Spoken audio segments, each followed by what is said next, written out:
El Señor esté con ustedes. Y con tu espíritu. Lectura del Santo Evangelio según San Juan. Gloria a ti, Señor. Por aquellos días se celebraba en Jerusalén la fiesta de la dedicación del templo. Era invierno. Jesús se paseaba por el templo bajo el pórtico de Salomón. Entonces lo rodearon los judíos y le preguntaron: ¿hasta cuándo nos vas a tener en suspenso? Si tú eres el Mesías, dínoslo claramente. Jesús les respondió: ya se lo he dicho y no me creen. Las obras que hago en nombre de mi Padre dan testimonio de mí, pero ustedes no creen, porque no son de mis ovejas. Mis ovejas escuchan mi voz. Yo las conozco y ellas me siguen. Yo les doy la vida eterna y no perecerán jamás. Nadie las arrebatará de mi mano, mas las he dado a mi Padre, y Él es superior a todos, y nadie puede arrebatarlas de la mano del Padre. El Padre y yo somos uno. Palabra del Señor. Gloria a ti, Señor Jesús. Como ya hemos hablado del buen pastor, hoy quiero aprovechar para hablar de dos acontecimientos que coinciden con esta fecha. Uno, se celebra Nuestra Señora de Montserrat, España, pero sabemos que ha trascendido a muchísimos lugares esta advocación. Ha sido nombrada por el Papa León XIII como patrona de Cataluña. Y es que quiero sacar precisamente algo que a mí me ha tocado percibir en ese lugar. Yo he estado en ese lugar varias veces, no sé cuántas, pero yo iba cada año a ese lugar, casi cada año, o sea que eran 8 o 10 veces visité ese lugar, y es muy hermoso. Pero precisamente ustedes saben cómo está la pobre de Cataluña. Cataluña fue un lugar donde dio muchos santos, ahora no se reconoce a sí misma. Y ahí hay un letrero cuando uno entra al santuario de Nuestra Señora de Montserrat, que es profético. Gracias a Dios no lo han quitado, pero les llama la atención a todos los que viven ahí. Dice: o Cataluña es cristiana o no será. Ustedes saben lo que está pasando entre Cataluña y España. Una de las manifestaciones del abandono de Dios es que los países se dividen, se disgregan. En cambio, cuando vive Dios hay unidad, con todas las dificultades y pecados que puede haber en un país, pero cuando vive Dios en un país hay unidad, que es lo que ha pasado en muchos países de Europa a lo largo de los siglos. En cambio, Dios desaparece y mira cómo está la pobre España. Esa España que evangelizaba ahora necesita ser evangelizada. Y precisamente cómo me tocó el corazón cuando entraba ahí, decía, qué verdad, y qué bueno que no se han atrevido a quitarlo, porque mucho del independentismo salió de ese santuario, de ese monasterio, tristemente. Mas sin embargo ella no deja de actuar y quiere seguir mostrando al mundo que ella, donde pone su pie, no quiere permitir que la malutilicen. Por eso recordar este evento, esta aparición de ella, pues es importante para que también en ese lugar siga dando luz. Sabemos que muchos conventos, iglesias, hasta las mujeres tienen el nombre de Montserrat, llevan su nombre. ¿Cómo sucedió esto? Unos pastores por esas zonas, esas montañas, Montserrat es monte sierra, es lo que significa. Es un monte muy curioso. Cataluña es preciosa, el norte de España es precioso, lleno de vegetación, Durango es bonito, la Sierra de Durango, pero las sierras de allá del norte de España son muy bellas. Pues imagínate, si te gusta Durango, multiplícalo por 3. Entonces, pero ese monte es curioso, porque es un monte de piedra. Es un monte de piedra, no de árboles, de piedras. Y las piedras tienen formas. Hay una piedra muy simpática que le llaman el obispo, porque es así una piedra redonda, así pues como si fuera la cabeza, y luego después la piedra así, y entonces le llaman obispo porque ya ven, los obispos siempre tienen la pancita del buen comer, entonces le llaman el monte del obispo.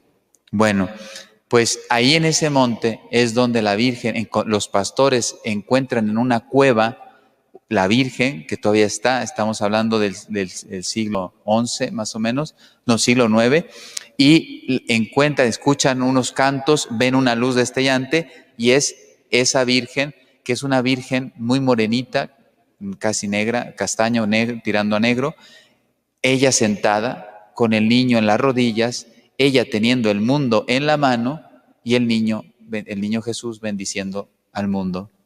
Pues esa es una Virgen que ha sido lugar de peregrinación por siglos y siglos. Ustedes saben que el Camino de Santiago, el clásico, porque hay muchos caminos de Santiago, el clásico sale de Roncesvalles, Francia, y precisamente va pasando por toda Cataluña, y muchos haciendo el Camino de Santiago pasaban por Montserrat y luego continuaban hasta Galicia.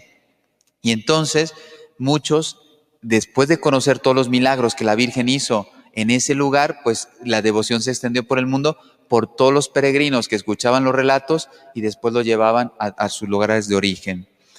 Bien, quisieron llevarla a la catedral y ¿qué pasó? Que se puso pesadísima y fue imposible, no pudieron moverla. Entonces estaba clarísimo que era una señal que se quedara ahí donde fue encontrada, y ahí es donde se erige ese monasterio. Bueno, ya la dije, es muy bella, es antigua, para los que estamos habituados quizá a ver imágenes como esta, pues llama la atención, no es tan bella en cuanto a su forma, pero no deja de ser un signo milagroso de parte de la Virgen. Y después tiene todo dorado, tiene el velo dorado, tiene todo el manto dorado, es muy bella. Y tiene un camarín, durante las Eucaristías se está dando, ella se muestra a la asamblea, y después cuando termina la Eucaristía, la gente puede pasar por detrás. Un camarín es una cámara donde está ella, se voltea y ahí la gente va y la venera, le reza y le pide lo que sea. Bueno, algunos de los santos que han pasado por ahí, algunos estarán pensando, suéltelo, padre, porque hay un santo que está muy relacionado con Montserrat. San Pedro Nolasco, San Raimundo de Peñafort, San Vicente de Ferrer, San Francisco de Borja, no me digas que no son santos, San Luis Gonzaga, San José de Calasanz, San Antonio María Claret, fundador, y el grande conocido, que tuvo muchos problemas en su conversión, y ustedes saben que después, en un pueblito que está abajo, que se llama Manresa, ahí nos regaló un tesoro que ahora es un patrimonio de la Iglesia Católica, San Ignacio de Loyola. Su proceso de conversión y purificación lo tuvo con la Virgen de Montserrat, y después sus ejercicios espirituales, que son conocidísimos en el mundo, los escribió en Manresa, al lado de la Virgen de Montserrat. Bueno, y el otro personaje que creo que también hay que destacarlo porque es de América, es el patrono de todos los obispos de Latinoamérica. Por eso hay que pedir por los obispos a través de Santo Toribio de Mogrovejo, español. Él fue obispo de Lima, el segundo obispo de Lima.